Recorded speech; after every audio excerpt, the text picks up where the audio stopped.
Okay, thanks for being here this afternoon. This morning, really early, about 6:15, 6:30, it was reported to the district that our Twitter account had been compromised.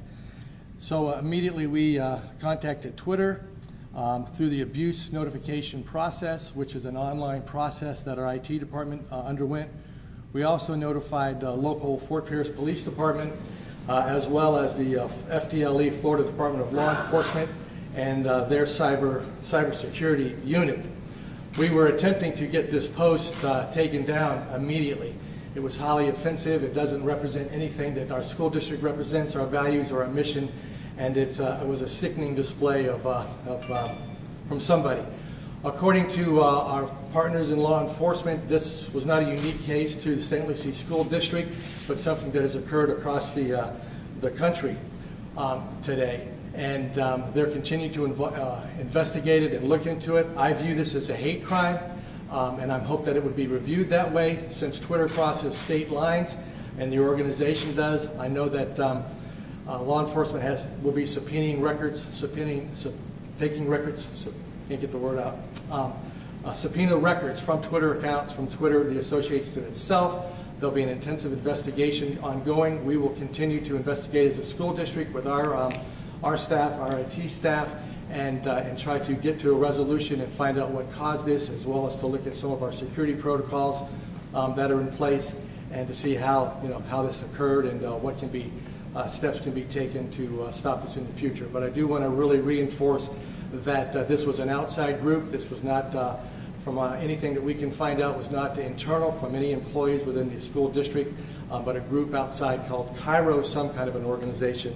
And Cairo Squad is what we've been told by law enforcement, and they're actively investigating it at this time. And it's unfortunate that this occurred, and it's unfortunate that this post could not have been taken down sooner. We've done everything that we could to get that removed, and it's quite a process to get through to Twitter and to have that removed. But with the help of our law enforcement, we were able to get it down around 1:20 this afternoon. Why take so long? That's the question. We followed all the protocols. We're reaching out to other groups as well to try to get you. There's not a hotline that you contact or a hotline that you call. It's done through emails. It's done through texting, and we could not get a response from the organization. Is law enforcement keeping you in the loop in the investigation? And so what's the latest then at this point? The latest is it's a thorough investigation going on. I really can't comment any further than that, except that Fort Pierce Police Department, you may want to talk to them directly, and the FDLE as well are involved in this. And why do you call it a hate crime? I think because of the very nature of the postings themselves that were just horrific and very, very offensive and has no place in our society. And I would, that's how I would classify it in the strongest possible terms. Are you worried about, the fact that parents, students, teachers, everybody out there saw it? Are you worried about the effects of that? Yeah, I'm concerned about that. We have a good story, a good track record in the district. The folks in the district have known me since 1980, not only here but in Palm Beach County as well. And what I stand for and what we stand for and represent. So that's why we called you all together here today, to make sure that we clearly communicate what's going on, and that we're appalled by this and have done everything we can to remove that, and we'll continue to communicate with our local organizations and groups as we have in the past. Is it too early to say how this could be prevented again, or have you guys established any measures, tactics, such as maybe verifying the account to prevent this from happening? We'll look at everything. I think that's something with technology today that everybody's vulnerable. Federal government, military, government agencies, school districts. It's something that's going on out there. And so we work with folks. You take the latest precautions. We've got an excellent department and staff here. We've been very fortunate in the past, but we will review all of our protocols. Does this just show how susceptible local governments can be to hacking? Not even just local governments, anyone. I think it does. I think it's a perfect example. You read about it every day. You read about a different organization in the country every day that this has occurred. And you just hope it doesn't occur in your backyard.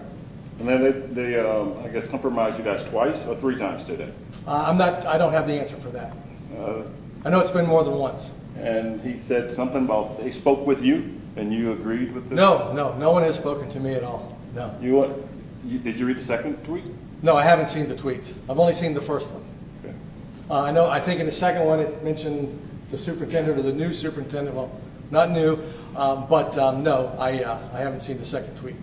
There was another tweet saying that they spoke with administration and it said we're going to keep the tweets up. So yeah, that's completely false and a lie. Did you say that other school districts? No, I said that there's been other. Law enforcement has told us that there have been other hacks or compromises is the term that they use. I'll call it a hack. It wasn't unique to St. Lucie County School District. It's happened. There were other. Today, it's happened across the country. Did a similar thing happen today? That's what I've been told by law enforcement. I had a quick question. When I tweeted out that it was clear the hacking was gone, a few people got back to me and said, "Oh, but I can still see them." So like when I looked at it, they were gone, but certain people were saying, "No, they're still there." Is that just something that takes time, or? That's the point. That's the frustrating part, that we immediately notified the Twitter group organization to get that down, and that's something we really want to look into and work with, because it took way too long. That should have been down immediately.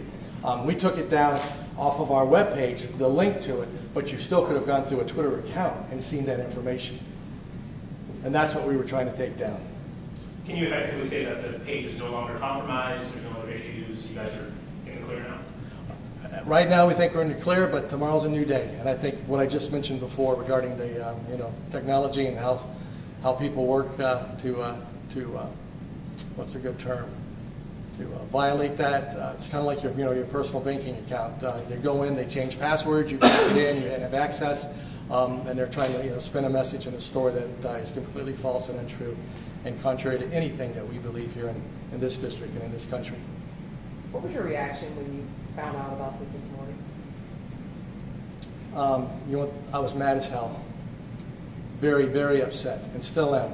Just for we have our kids, our boys and girls, our community members that we work so hard with, and to have someone from the outside to, we're strong. It's not going to deter us, but very upsetting and very angry. Okay. Thank you. Thank you. Thanks. Thanks for getting out here. Thank you for coming out.